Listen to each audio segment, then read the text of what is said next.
Hello students, we are back on the video lecture for thermodynamics.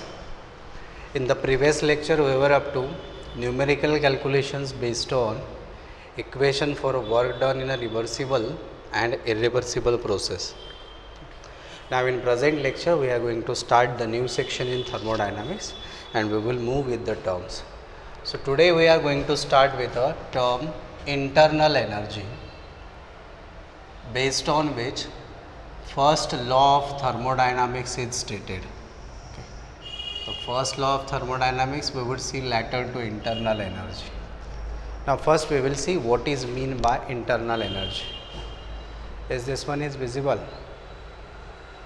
Okay. Internal energy for any given thermodynamic system is defined as it is the summation of all the possible types of energies which can be associated with that system. Now when we suggest it is sum of all possible types of energies, this involves the energies which are measurable as well as the forms of energies which are not measurable. There are many forms of energy which we can't measure, and physically known there are various forms of energy which can be measured. So when we define internal energy, we do not slot it for measurable, non-measurable, devised well-known forms and some undefined forms of energy. We just suggest that it is sum of all the possible types of energies which can be associated with given system. For convenience, let us assume that a system is a cylindrical container provided with a movable piston and some gas is enclosed in it. Let us assume this is the system. Okay. As a system, it can be mechanical engine, electrical engine, any operating device, living body, non-living body, anything in the universe. It can be a system. But for our convenience, we consider that a gas cylinder with certain gas in it is our thermodynamic system. If we choose this is our system and try to rectify how many different types of energies are associated with it, then we will get a list of energies. First, let us try to check out how many forms of energy will be there. A gas is there which has a mass. A gravity is acting upon it. So this gas has a potential energy due to virtue of its mass. Particles are in motion, so it has a kinetic energy. Now when it is kinetic energy, it involves rotational, vibrational, translational, different sorts of movement. They all include the kinetic energy of different types. These two basic forms. Apart from this every matter, gaseous particle, are composed of atoms. When it is atom, there are interacting forces. The magnitude of interacting forces also impart or contribute to some form of energy, because we can't separate the gas molecules from each other easily without expending energy. To separate the molecule, to detach the gas molecule from each other, we have to provide some energy. Why we require some energy? Because we need to break that attraction. So whenever there is attraction, there is some sort of energy exchange. So this also involves some energy which is not definable. When it is atom, the atom involves nucleus and nucleus has a nuclear energy. This nuclear energy may be due to a mass, due to nuclear particles which are present. Okay. In an atom, electrons are revolving around the nucleus. So revolving electron, they again have a kinetic energy, potential energy also, total energy. These three different forms of energies are associated with the electrons. Again, many forms of energies can be related to a cylindrical gas container. which is enclosing a certain mass of a gas. These are those forms of energies which are physically measurable. Some of them are measurable, some cannot be measured. Internal energy means these all, along with that energy of all possible type which can be associated with this system, that is called as internal energy. So in short, energy of any type is a part of internal energy of a system. When it is a term energy, that simply means it is a fraction of internal energy of that system. So theoretical a short definition is there, but it has a very wide meaning and it includes a very different forms of energy. So as a convenience, we would move to the definition. The definition of internal energy states that it is a sum of all possible types of energies, possible types of measurable and non-measurable forms of energies. Sum of all possible types of measurable and non-measurable forms of energies is called internal energy of the system.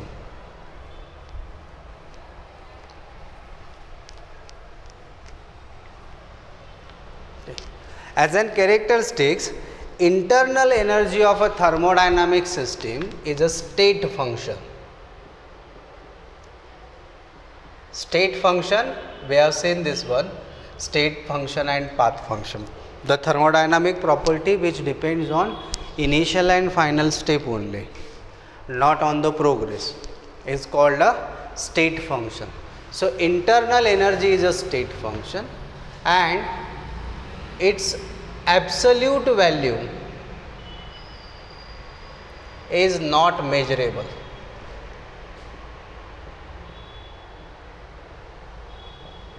But change in internal energy is measurable. Now we need to get this. Absolute value of internal energy is not measurable, but change in internal energy is measurable. This means suppose delta E denotes change in internal energy, which is equal to E2 minus E1. This E2 and E1 means are internal energies of the system at initial state and final state. E1 internal energy at initial state and E2 value is internal energy at final state. These are not measurable. Absolute values J initial किंवा final स्टेजला ते किती आहे हे आपण major नाही करू शकत, but we can measure change in internal energy. Change in internal energy, this is measurable.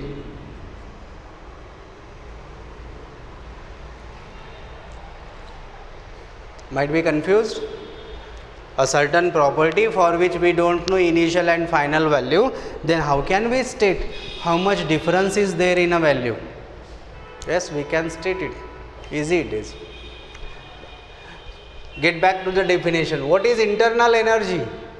It is sum of all the possible types of energies which are measurable and non-measurable. So when it involves some energies which are non-measurable also, so we can't have an exact summation. Internal energies असे पण energy involve करतं जे मेजरच नाही करतायत, मग आपल्याला internal एनर्जीची absolute value कसं सांगता येईल? Because we can't define all the factors in it. So as a brief, internal energy as an absolute value, it is not measurable. We could accept that because it involves a non-measurable property. Now when we don't know initial and final value for a certain property, then how can we find out a change in that property? So this is mathematically possible. How it is? Now suppose we have water in a lake. This is the liquid level. We don't know how much water is there. Imagine it properly. A pond, reservoir, lake, something is there. Certain amount of water is there. So total volume of water is internal energy. Can we find out how much total water is there in a lake? If we will measure volume of water which we drained out from the lake, there will be most of water which is passed into the soil around it as a moisture. So we don't know the absolute value because we measured only that much volume which is drained out. But we don't know how much volume is percolated into the soil. Means we have certain fraction which is measurable, but the non-measurable mass we don't have. So we don't know how much exact liters of water there was in a river or a lake. Getting it? But suppose we have a bucket of a 10-liter capacity. It is dipped into the water and water is drained out from it, lifted out. So we took out 10 liters of water from the river. We took out 10 liters of water from the reservoir. We took out 10 liters of water from that well. We know that how much difference in a volume now, because initially let the volume was V1, finally volume is V2. We clearly know that this final volume V2 is less than V1 and the difference between these two volume is equal to 10 liter because the bucket we used for lifting out water was of capacity 10 liter. 10 litre कॅपॅसिटीच्या बकेटने आपण त्यातलं पाणी काढून घेतोय, तर difference जो व्हॉल्यूममध्ये create होतो तो आपल्याला माहिती आहे, तो 10 लिटर आहे definitely. But we don't know how much water was there initially and how much water is remaining finally. Means we don't know the absolute values. Are you getting this? Suppose a liquid content of human body is a measurable and non-measurable liquid mass. We could measure total blood, total water, but we can't measure total moisture is there. Total liquid content we can't measure, so we don't have absolute value. It is like a internal energy. So total liquid content of any human body, let us assume that is a internal energy. We have a glass of water. The glass is of 100 ml capacity. We can say the liquid content has increased by 100 ml because we know that we have drunk 100 ml of water. So once we added to the total liquid content, it added into the internal energy. So that made a difference, and difference is of 100 ml well known. But we don't know how much total water is now after drinking and how much it was before drinking. How many liters it was before and how many liters it is after drinking. We don't know them. Means we don't know the initial and final values for the property, but we measured it for a change. Means for many of the properties which are absolutely non-measurable, we can say their absolute values cannot be measured, but change in their magnitude that can be measured. So it is stated on the same basis that it is a state function, depends on initial and final state, but we can't find out magnitude of initial and final internal energy. We can find out change in internal energy as a convention. Clear? Next thing, because internal energy involves all the possible types of energy, it will involve the energy which is associated due to mass, which is conventionally potential energy. So when it involves a potential energy also, potential energy depends on a mass and mass depends on amount of matter. So we can say internal energy is a extensive property. Why? Because magnitude of internal energy depends on amount of matter.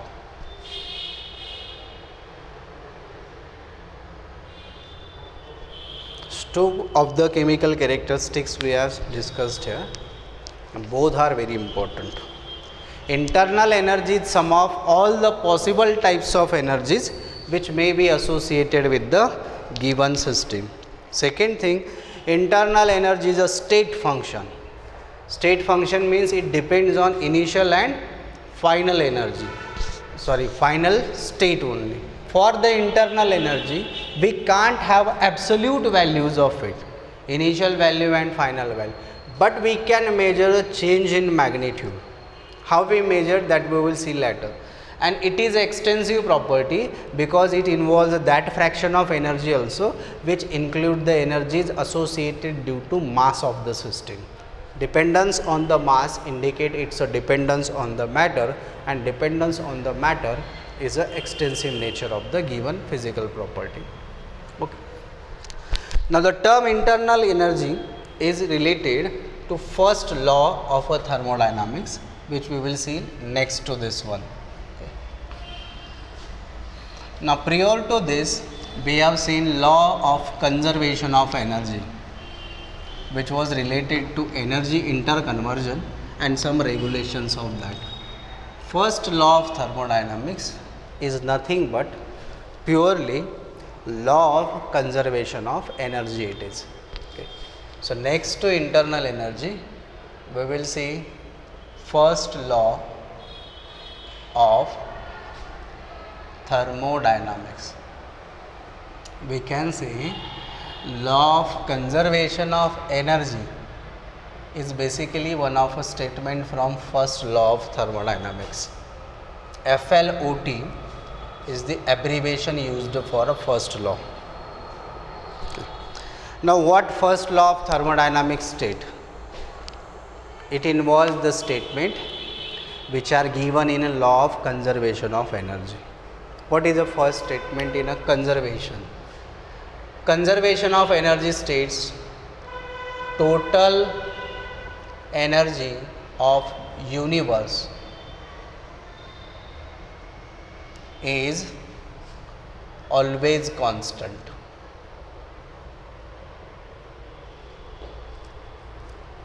Energy of universe.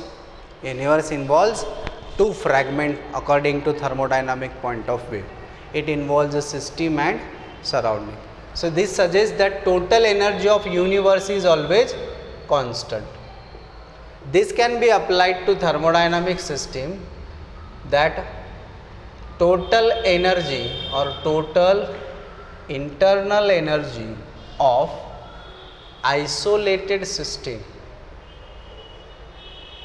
is constant.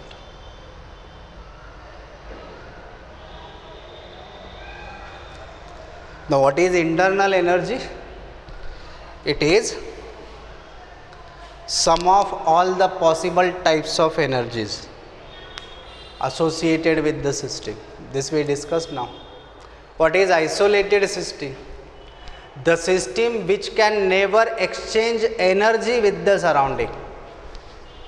Now when system cannot exchange any form of energy with the surrounding, that means total internal energy of that system will remain constant, like total energy of universe remains constant. Now total energy of universe is nothing but sum of energy of system and surrounding. Sum of energy of a system and surrounding means energy of universe it is, and for a thermodynamic convention this is constant. So sum of energy of a system and surrounding is constant. Total internal energy of isolated system is constant. total energy of universe is always constant. These are some of the statements which are initial statements in a conservation. Now beyond this, conservation states that energy can neither be created nor destroyed, but it can be converted from one form to another form.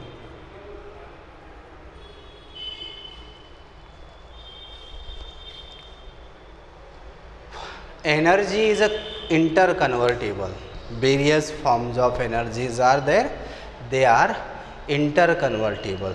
But we can't destroy energy, or even we can't produce energy. So energy is not creatable, not destructible, but it is interconvertible from one form to another form. Thermodynamic first law again states that the amount of energy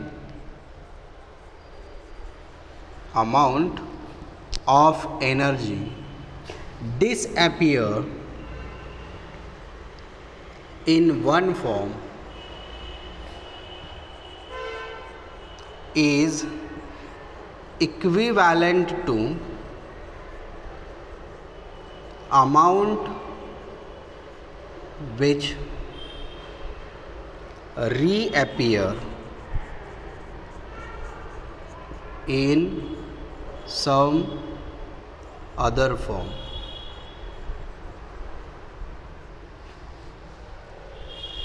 When energy is interconvertible, there should be a regulation on its interconversion, and the regulation states that whenever certain x amount of energy disappear from one form, then energy closer to that x amount reappear in some other form. This reappeared amount of energy and disappeared amount of energies are equivalent to each other. Equivalent and exactly equal are different things. Equivalent, approximately same, close to that, and exactly same, identical, means 100 kilojoule disappeared, 100 kilojoule reappeared. That is not the regulation. Amount close to that will reappear. So this all is about the first law of thermodynamics, which has a various statement, which in all state that energy is conserved. हे सगळ्यांचं together meaning आहे energy is conserved. A single statement enclosing all the statements in it. Energy is conserved.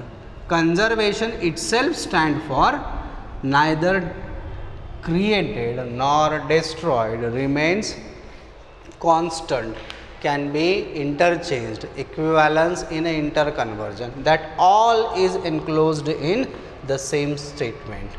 Energy in all is conserved. Okay. So these are the theoretical statements in a first law of thermodynamics. A short question of a short note type may be asked to write the statements in a thermodynamic first law. So these will be the statements in it. Clear? First law of thermodynamics is related to internal energy, because whatever energy we discussed here, that in all means a internal energy. So whenever we relate with energy of the system, we mean to say it is the internal energy of the system. Apart from these theoretical statements applicable for all universal changes, thermodynamics has one more statement which is particularly for a thermodynamic systems, which we would study herein, and that involves mathematical form. Mathematical form of first law of thermodynamics.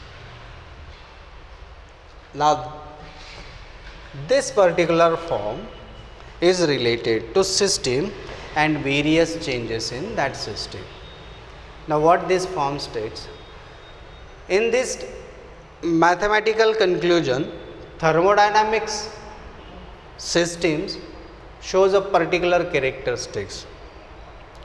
First law of thermodynamics states that internal energy of the system is basically a energy content of the system, and this energy content of a system can be exchanged with the surrounding by two different forms only. Energy of a system can be exchanged with its surrounding by two different forms only. One of the form is a work done and other form is a heat exchange. Means if any system has to exchange energy with the surrounding, it has a two alternative ways only. Either to exchange the energy in the form of a heat or exchange the energy by performing some work done. So thermodynamic first law for a different thermodynamic process in a mathematical way can be stated as change in internal energy of system, which is taken as a delta E or delta U. This will be equal to amount of heat exchanged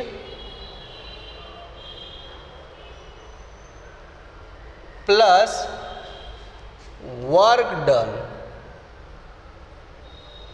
Heat exchange denoted by Q, we would see the symbols later, plus the work done by system or surrounding. There are only two possible ways by which internal energy of a system can be changed.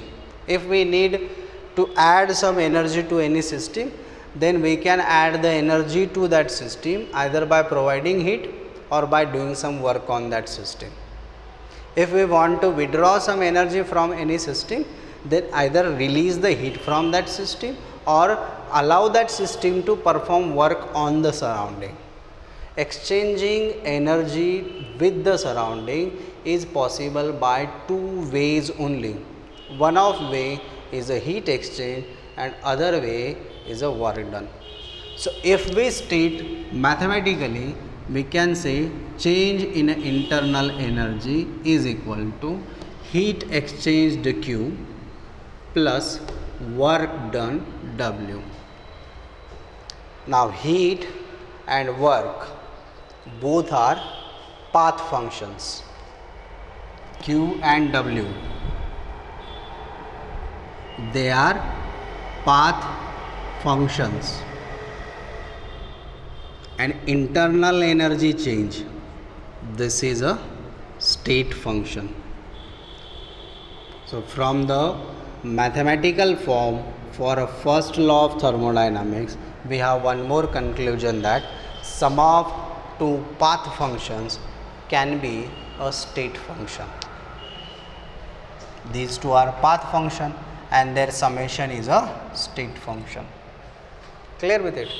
Now if we move to the sign convention, plus delta E or just delta E, this means increase in internal energy. Minus delta E, this means decrease in internal energy. Plus Q, heat absorbed. Minus Q, heat emitted. Plus W, work by surrounding, work of compression it is. Minus W, work by system. Okay. These are the sign and their related theoretical meanings. Okay. Now if we would move to the conventions according to that, we can say plus delta E means increase in internal energy, plus Q means heat is absorbed, and plus W means work is done by surrounding on system. So we can say increase in internal energy is equal to heat absorbed by system plus work done by surrounding on system.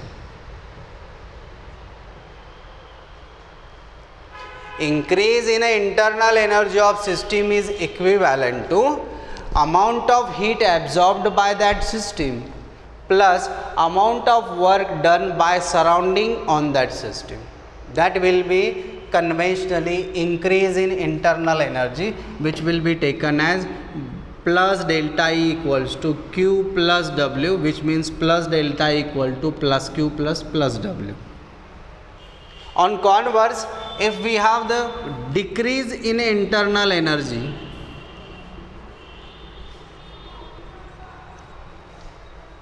then decrease in internal energy, this will be equivalent to sum of heat emitted by system to surrounding plus work done by system on surrounding. 10 units of heat is released, 30 unit of work is done by system on surrounding, then together we can say internal energy decrease by 40 joules. This means mathematically sum of these two terms is equivalent to change in internal energy with the sign convention heat absorbed and work done together, that will be change in internal energy of the system. So this one is the first law and it's a mathematical form. Now rest is application of first law to different processes, that we would continue later in the next one.